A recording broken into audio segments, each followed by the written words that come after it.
નમસ્કાર મિત્રો, Vidya Mandir study online ક્લાસમાં આપનું હાર્દિક સ્વાગત છે. આપણે આગળના વિડીયોમાં પ્રકરણ 1ની વાત કરી હતી, જેનું નામ હતું પ્રારંભિક. તેમાં આપણે કલમ નંબર 1ની વાત કરી હતી. તો કલમ 1 શું હતી? ટૂંકું શીર્ષક વ્યાપ અને પ્રારંભ હતું. તો કે ટૂંકું શીર્ષક શું હતું? તો કે બાળકોને મફત અને ફરજિયાત શિક્ષણનો અધિકાર અધિનિયમ 2009 હતો.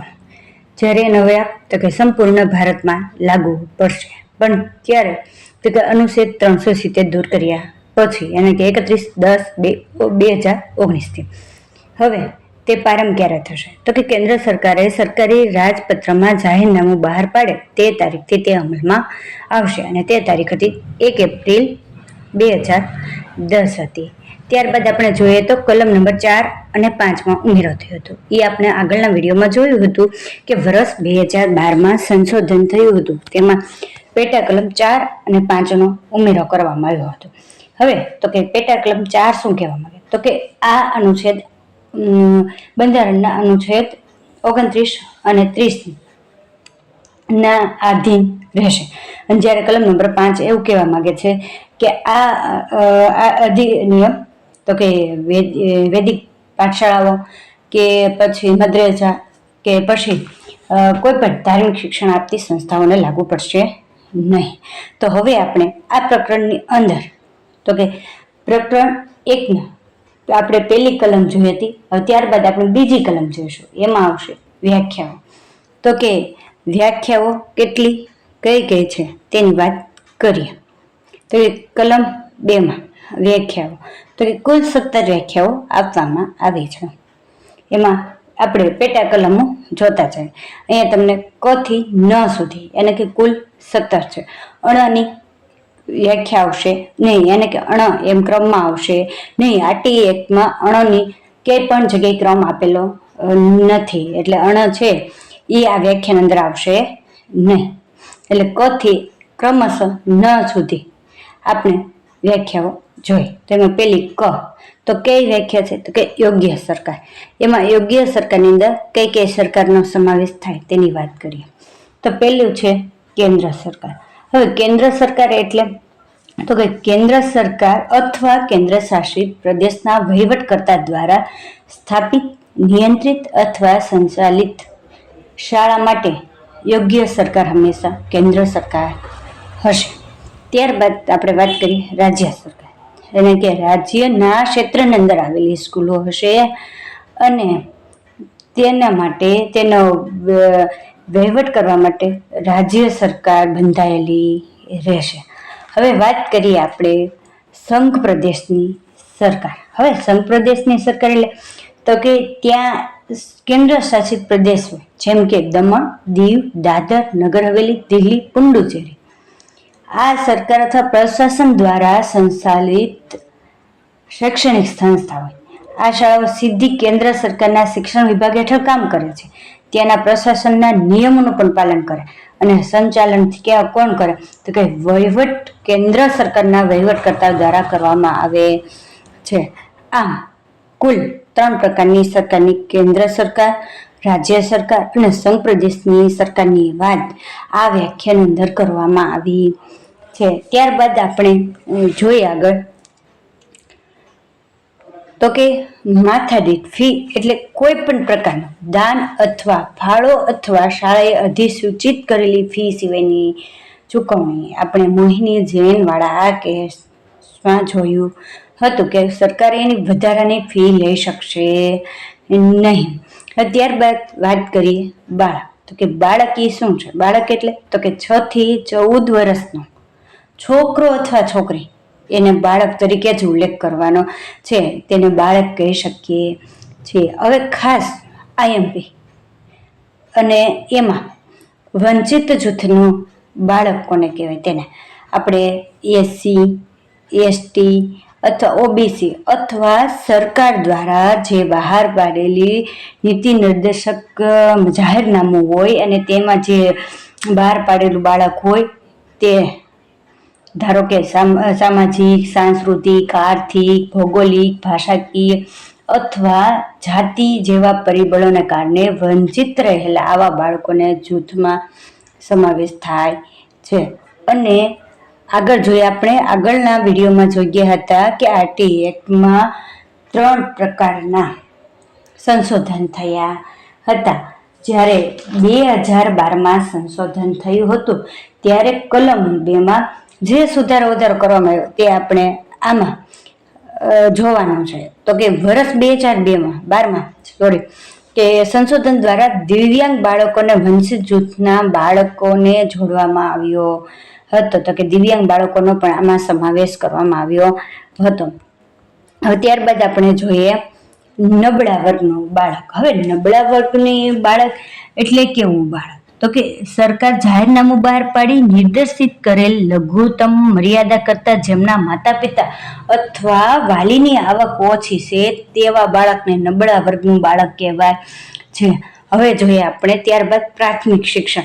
જો ભાઈ અહીંયા ભૂલી નથી કરવાની કે પ્રાથમિક શિક્ષણ એટલે 1 થી 5નું ના, અહીંયા સળંગ આપણે એ જ લેવાનું છે કે પ્રાથમિક શિક્ષણ એટલે તો કે ધોરણ 1 થી 8 સુધીનું શિક્ષણને પ્રાથમિક શિક્ષણ કહેવાનું છે. હવે આગળની વ્યાખ્યા જોઈએ. બાળકના સંબંધમાં વાલી એટલે શું? તો કે બાળકની સંભાળ રાખનાર, તેના ઉપર દેખરેખ રાખનાર, એ પછી કુદરતી વાલી હોય અથવા કોર્ટના કાયદા દ્વારા નિમાયેલી વ્યક્તિ હોય તેનો સમાવેશ થાય છે. હવે જોઈએ આગળની વ્યાખ્યા. સ્થાનિક સત્તા તંત્ર.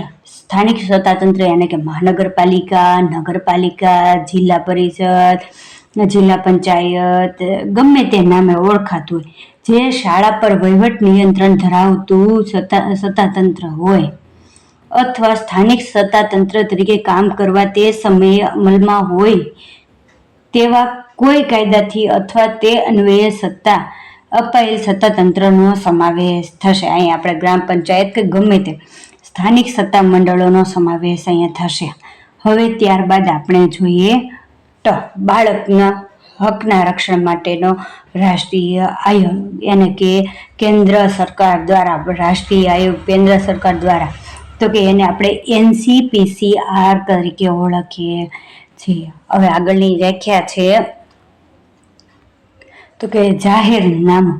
જાહેરનામું એટલે સરકારી રાજપત્રમાં પ્રસિદ્ધ થયેલ જાહેરનામું.